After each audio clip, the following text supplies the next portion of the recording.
I'm joined now by Jen Samuel, live from New York City. She's the president and founder of Elephants DC, a nonprofit devoted to elephant conservation and combating the ivory trade. Jen, thanks so much for starting the first day of the year by talking to us. Really appreciate it. Talk to me about the significance of this move. Thank you so much and Happy New Year. It is very significant for China to pledge to close its domestic industrialized ivory carving factories. However, we must be cognizant of the fine print. Ivory trade will continue via auctions that will be approved and sanctioned, as has happened also in the United States. We have a near all ban, but not a complete ban, and that's very different for the elephants because any legal ivory trade serves to launder illegal ivory, and that's why recent studies have found as much as 90% of the ivory on the marketplace in cities around the world come from elephants killed less than 3 years ago in Africa. Jen, one of the things I liked about Ning Hong's story, though, and I think a lot of people don't really have a real understanding of this, and I want to talk to you about it because it's obviously at the heart of what some of the difficulty you have, tradition, history, cultural heritage. How do you shift these beliefs, norms, if you will, when it comes to this issue? Because it's kind of this clash, isn't it? That's such a great question. I have to say, I applaud you for the question, and we must ask ourselves, what tradition do we value most? The ability to carve an elephant ivory tusk when we can carve other materials, or the tradition of having living elephants alive on the planet for not only our children, but our children's children?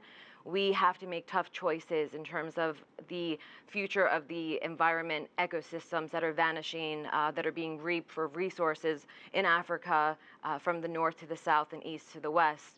So I would urge everyone watching this to strive to ban all ivory sales where they live and support carvers to carve other materials. It does not have to be an ivory tusk from a slaughtered elephant. As you know, there were 18 million elephants in Africa in the 1800s. Now we're looking at a reduction of less than 300,000 in Africa, it is estimated. We're losing elephants 96 a day. So is it worth being able to have a room full of carved trinkets, the destruction, the loss of elephants on the planet? I don't think so. So what are the next steps in this global effort to fight this? Well, a lot of people have been claiming 2016 was a great year for the elephants, but it was actually a very awful year for the elephants. The United Nations and President Obama announced in March that elephants are now being killed. They're being poached faster than they are giving birth. Additionally, the world community failed to restore elephants to the strongest level of protection at CITES in South Africa in October. The United States, China, Russia, Japan voted against restoring elephants to Appendix 1 standing, and that allows for wild trade to continue of wild-caught baby elephants. So that's something that we do want to counter. We want a complete ivory sales ban, number one. We want all African elephants to be restored to Appendix 1 standing to stop wild-caught elephant trade. And we would also like and urge everyone to support efforts to protect migratory routes that are essential for elephants to travel as a migratory species from place to place for water. Jen, but this is so nuanced, and maybe you can talk a little bit about that, because I've seen a number of documentaries on this where some of the people involved in poaching, there aren't a lot of economic opportunities. They do this, it's a big windfall. There are so many layers to this, aren't there? That is another great point. So there's the poaching on the ground in Africa. It can be industrialized in Tanzania. That has happened. It can be militarized in places in conflict areas, as well as the poor poacher who is trying to feed his family. Then we have the international trafficking that is composed of criminals who are also trading guns, weapons, and people.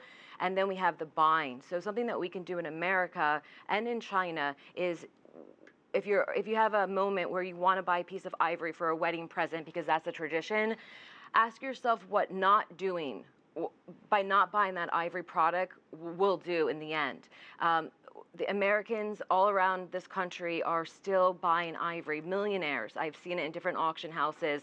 There's a sense of entitlement here. So I urge everyday Americans to not partake in it and to do our best to help the Africans on the ground by not buying ivory here, any ivory. All ivory comes from a dead elephant, and all ivory trade perpetuates the reason for another elephant to be killed. They're family-oriented, compassionate, highly intelligent. They speak in a subsonic language that we're just now discovering, and they deserve to be on this planet for years to come. They're inherent to the earth and here for a reason. Jen, you mentioned that a lot of people saying 2016 was a good year. You say it's a fallacy. What are your thoughts as we enter 2017? Does it look like it's a good year ahead, or is it always a struggle? It is always the struggle because elephants have a gestation rate of 22 months, and we have a very short window. As you've read, National Geographic reported 100,000 elephants were killed between 2010 and 2012. So as time progresses, instead of an elephant being killed by poachers 1 every 15 minutes, it's 1 every 14 minutes today because there's not as many elephants there to procreate the species. So the fight will continue as long as there are living elephants on the planet.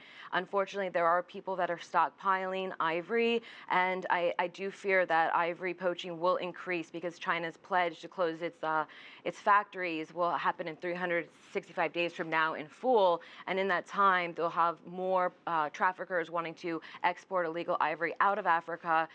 So the need for us in the United States to call on different states to ban ivory sales will be heard louder by officials than ever before. We're going to press very hard for a complete ivory sales ban in Washington, D.C., Vermont, Pennsylvania, Delaware, and elsewhere.